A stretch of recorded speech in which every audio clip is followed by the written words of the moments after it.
Vamos a continuar con la lectura de la palabra de Dios. Hoy vamos a leer Primera de Corintios capítulo 5, desde el versículo 1 en adelante.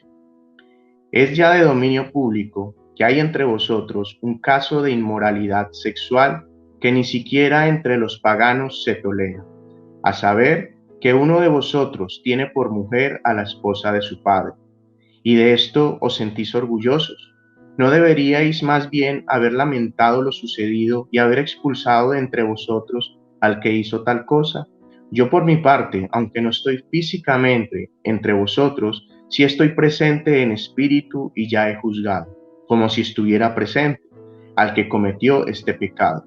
Cuando os reunáis en el nombre de nuestro Señor Jesús y con su poder, y yo os acompañe en espíritu, entregad a este hombre a Satanás para destrucción de su naturaleza pecaminosa, a fin de que su espíritu sea salvo en el día del Señor. Hacéis mal en jactaros. ¿No os dais cuenta de que un poco de levadura hace fermentar toda la masa? Deshaceos de la vieja levadura para que seáis masa nueva, panes sin levadura, como lo sois en realidad, porque Cristo, nuestro Cordero Pascual, ya ha sido sacrificado. Así que celebremos nuestra Pascua, no con la vieja levadura, que es la malicia y la perversidad, sino con un pan sin levadura, que es la sinceridad y la verdad. Por carta, ya os he dicho que no os relacionéis con personas inmorales. Por supuesto, no me refería a la gente inmoral de este mundo, ni a los ávaros, estafadores o idólatras. En tal caso, tendríais que salir de este mundo. Pero en esta carta quiero aclararos que no debéis relacionaros con nadie que, llamándose hermano, sea inmoral o avaro, idólatra, calumniador, borracho o estafador. Con tal persona ni siquiera debéis juntaros para comer. ¿Acaso me toca a mí juzgar a los de afuera? ¿No sois vosotros los que debéis juzgar a los de dentro? Dios juzgará a los de fuera. Expulsad al malvado de entre vosotros. Tremendo lo que nos habla aquí la palabra de Dios. Y quiero empezar resaltando que Pablo, después de exhortar a la iglesia en cuanto al pecado del orgullo, aquí exhorta a la iglesia y amonesta a la iglesia por un pecado de inmoralidad sexual. Está haciendo una fuerte amonestación a la iglesia por un pecado que hay en ella. Y no solamente eso es lo grave. Lo grave es que dice que es de dominio público. O sea, no solamente lo conocen los de la iglesia, los que conforman la iglesia, sino los de fuera, los que están afuera, los no creyentes. Se han dado cuenta que hay una actitud de pecado dentro de la iglesia. Es de dominio público. O sea que lo grave es que es una iglesia, primero, que está desobedeciendo a Dios, una iglesia que está siendo de mal testimonio, una iglesia que está siendo de piedra de tropiezo. Aquí me refiero a las palabras de nuestro pastor Darío Silva cuando dice que un buen cristiano es un buen ciudadano. Nosotros, las iglesias locales, tenemos multitud de testigos, y lo dice la palabra de Dios, tenemos multitud de testigos. Cuando las personas del entorno de una iglesia cristiana saben que ahí se reúnen una comunidad cristiana, siempre están más atentos de lo que hacen. Por eso, y nuestro pastor Andrés también insiste mucho en que seamos buenos ciudadanos, en que demos ejemplo, en que demos testimonio como iglesia, como comunidad. Y lo que está pasando aquí en Corintio es que están siendo de piedra de tropiezo con un pecado de inmoralidad sexual. Y ojo, es un pecado gravísimo. Para Dios todos los pecados son iguales, pero de cara a la sociedad, a las personas, el que una persona, un hombre, esté viviendo, se esté acostando con la esposa de su padre, pues está muy mal visto, muy mal visto. Y las indicaciones que da Pablo al respecto son radicales. Expulsen al hermano inmoral. No quiere decir esto que a las primeras de cambio, cuando un hermano peca, se expulsa de la iglesia. No, si así fuera, las iglesias estarían vacías. No tendrían pastores, no tendrían líderes, no tendrían diáconos, nadie. Porque todos en algún momento fallamos y pecamos. No dejamos de ser seres humanos falibles. No se trata de eso. Se trata es después de que, y la palabra nos enseña que si hay una conducta indecorosa, con amor se amonesta, se corrige, se exhorta a un cambio. Pero si esta persona persiste en esa actitud, persiste en esa conducta de pecado, ahí sí, con el dolor del corazón, con el dolor del alma, y sé que al pastor de cualquier iglesia le duele, y esta es la parte yo creo difícil del pastorado, decirle a una persona, mira, tú no quieres cambiar, hemos tratado de ayudarte, pero tú persistes en una conducta que no edifica la iglesia, lamentamos decirte que te tienes que ir. Ahí es donde Dios permite a la iglesia expulsar a algún miembro cuando persiste en una conducta de inmoralidad sexual. La iglesia es santa y por ende, porque la iglesia le pertenece a Dios. La iglesia no es del hombre, la iglesia es de Dios. Y así como Él dice ser santos, porque yo soy santo, la iglesia tiene que ser santa. Y no hablamos de las cuatro paredes que forman una iglesia, un templo. Hablamos de la comunidad, de los que pertenecemos a ella. Y ahí es donde nosotros tenemos que velar unos por otros, en cuidar la santidad de la iglesia. Aborrecer el pecado como lo aborrece Dios. Esa es la actitud de la iglesia, amar al pecado. Pero nosotros no podemos como iglesia ser tolerantes frente al pecado. No podemos hacernos los de la vista gorda. Y tristemente está pasando en este tiempo donde muchas iglesias, tal vez por no perder membresía, número de miembros, o por no parecer una iglesia anticuada, achapada a la antigua, está permitiendo en su doctrina corrientes de este tiempo y se están desviando de la sana doctrina. No, la iglesia tiene una responsabilidad grande, muy grande, y es cuidar la santidad de ella. ¿Por qué? Porque hay que cuidar la santidad y porque hay que expulsar a esa persona que persiste en esa mala conducta. La misma palabra ahí en 1 Corintios 5 nos lo dice. Porque un poco de levadura fermenta toda la masa. La levadura representa el pecado.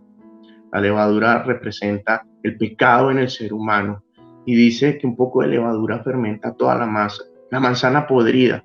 Cuando tenemos una manzana podrida en una cesta con otras manzanas, esa manzana se va a encargar de contaminar el resto de manzanas. ¿Qué tenemos que hacer? Sacarla de la cesta y no solo eso, sino limpiar donde estuvo esa manzana, porque eso que impregna hace que se pudra el resto. Asimismo en la iglesia, el pecado impregna, el pecado contamina, y por eso la iglesia debe ser radical frente a estas actitudes de pecado dentro de ella. No podemos ser tolerantes. Vuelvo y lo digo, con amor se exhorta, se corrige y se amonesta. Pero si la persona insiste en esa actitud, ya la iglesia tiene que tomar medidas más drásticas, que es la expulsión de la iglesia.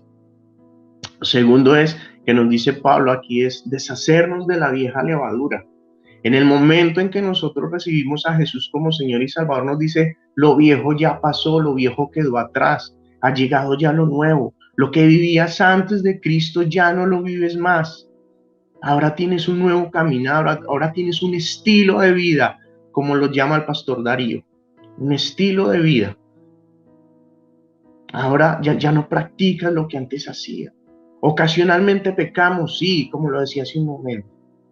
Ocasionalmente pecamos, porque no dejamos de fallar, pero ya no podemos tener una conducta pecadora, ya no podemos llevar una vida de pecado. Tenemos que cambiar, dice, y celebremos la Pascua. Celebremos la Pascua. ¿Cuál es nuestra Pascua? Que el Cordero Pascual, Jesús nuestro Señor, ya fue sacrificado. ¿Para qué? Para el perdón de nuestros pecados. Y lo mejor de todo es que resucitó. Entonces creemos en un Dios que está vivo. No creemos en un Dios que se quedó ahí clavado en la cruz. Creemos en un Dios vivo y que nos ayuda en este caminar con Él, a mejorar, a cambiar toda actitud. Entonces aferrémonos a Él.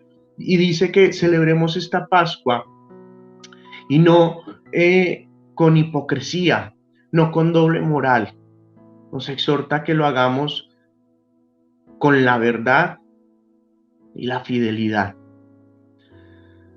Con la verdad, el que camina en la verdad no está en pecado. ¿Cuál es la verdad? La palabra de Dios. Jesús mismo declara: yo soy el camino, la verdad y la vida. Y nadie va al Padre si no es por medio de Él. Entonces tenemos que hacer lo que Él nos dice. ¿Dónde? A través de la palabra de Dios. Y lo tercero que quiero resaltar en esta mañana es cuando Pablo exhorta a no relacionarse con el inmoral. Y es claro Pablo, y Pablo lo deja bien claro: no me refiero a los no creyentes. Aquí voy a citar los tres estados del hombre, del ser humano frente a Dios. Está el estado natural, el estado espiritual y el estado carnal. El estado natural es aquel hombre, aquel ser humano que no conoce a Dios, no conoce la palabra, no discierne lo que es pecado, no discierne lo que ofende a Dios. El hombre espiritual es aquel que ya ha conocido a Dios, ha tenido un encuentro con Dios, conoce la palabra de Dios y tiene una relación con Cristo.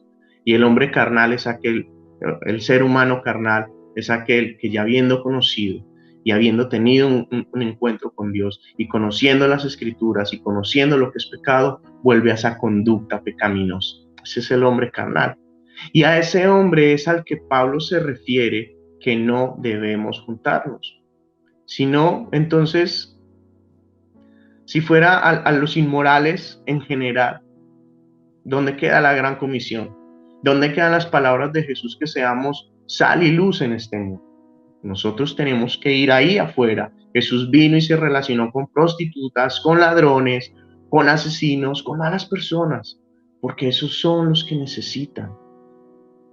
Pero aquí Pablo lo deja bien claro: si una persona que se dice llamar hermano persiste en esa actitud indecorosa, no debemos juntarnos con él. Es más, dice: no debemos ni juntarnos para comer. Pablo era un radical y nosotros también debemos ser radicales frente al pecado. No se trata de hacerlo a un lado, se trata de ayudarlo y exhortarlo. Pero si la persona insiste en esa conducta, la palabra de Dios nos exhorta a nosotros como iglesia que no debemos juntarnos con esos inmorales, ni siquiera para comer, ni siquiera para comer. Bien, entonces vamos a orar en esta mañana por la santidad de la iglesia, vamos a orar por que haya convicción de pecado, vamos a orar porque seamos radicales frente a actitudes pecaminosas. Primero nosotros en nuestra propia vida ser radicales y segundo, ser radicales en cuidar la santidad de nuestra iglesia. Amado Dios, Señor, te damos gracias, Señor, en esta mañana por tu palabra, Señor.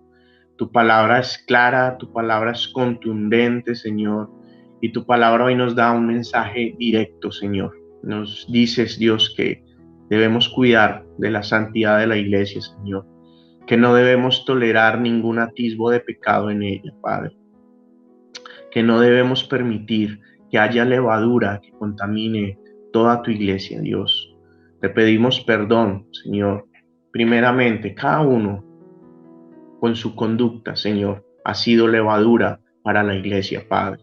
Hemos sido en algún momento tal vez esas manzanas podridas, Dios, en nuestra iglesia. Pedimos perdón, Señor, y ayúdanos en un cambio, Señor. Ayúdanos si estamos, Señor, o si hay personas, Dios mío, que están teniendo, Señor, una actitud pecaminosa, Dios, dentro de la iglesia, Padre. Que tu Espíritu Santo traiga ese convencimiento de pecado, Señor, que lleve al arrepentimiento, Dios. Que venga esa tristeza que proviene de ti, ese dolor, Señor, por ofenderte, por fallarte, Dios, y que haya convicción que lleve al arrepentimiento, Señor. Tú nos diste, Señor, la iglesia como una herramienta poderosa y muy útil, Señor, en nuestro crecimiento, Dios. Pero la iglesia no nos pertenece a nosotros, la iglesia es tuya, Señor, y así como tú eres santo, tu iglesia, Señor, debe ser santa, tiene que ser santa, Dios. Hoy ayúdanos como iglesia, Padre amado, ayúdanos a velar unos por otros, a cuidarnos, Señor, a interceder, Señor, a orar, Señor, si sé que un hermano, Dios, está en debilidad, si sé que alguien está en pecado, Dios, antes de ir a señalar, antes de ir a juzgar, antes de ir a recriminar, Señor, orar por esa persona, Dios.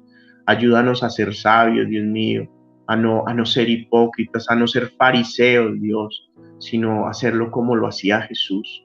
Jesús levantaba, Jesús animaba, Jesús consolaba. Dios, así te pedimos, Señor, que sea nuestra actitud, Señor, frente al pecado, Señor, frente al hermano, Señor, que está en debilidad, Padre Santo. Danos hoy convicción, Señor. Danos hoy convicción, bendito Dios, para que tu palabra llegue, Señor, de una manera contundente a nuestras vidas, Señor, y que haya un cambio, Señor, un cambio radical, Dios. Padre Santo, aquel que esté débil, Señor, que se humille delante de ti, aquel que está en debilidad, aquel que está en inmoralidad sexual, Señor, que se humille delante de ti, que confiese su pecado, Señor, y que cambie su conducta, Padre Santo. Ayúdanos, Dios mío, a cuidarnos. Ayúdanos, si cuido yo de mi santidad, Señor, y cada uno cumple con esa labor, vamos a tener una iglesia santa, una iglesia limpia de la levadura, Señor. Gracias por esta palabra que nos regalas hoy, Dios mío. Gracias por esta exhortación, Señor. Gracias porque tu palabra nos alienta, nos anima, Señor, a seguir perseverando, Dios. A ti sea la gloria, Padre, en el nombre de Jesús. Amén y amén.